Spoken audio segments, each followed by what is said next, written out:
Здравствуйте, дорогие друзья! Меня зовут Алиева Шахзода, участница инициативной группы «Поколение мира». Сегодня мы поговорим о том, что такое дискуссия. Дискуссия от латинского слова означает рассмотрение, исследование.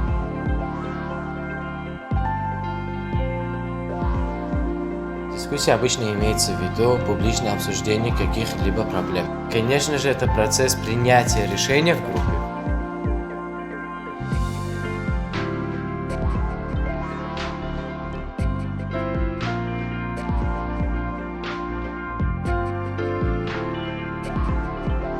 Для того, чтобы тема дискуссии не превратилась в спор и не задела личность человека, для этого нужно знать некоторые правила. Первое правило. Всегда нужно помнить о цели дискуссии. Найти истину или решение. Обсуждать только то, что относится к данному вопросу.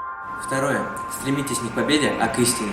С уважением относитесь к мнению человека. Любое мнение – это точка зрения человека.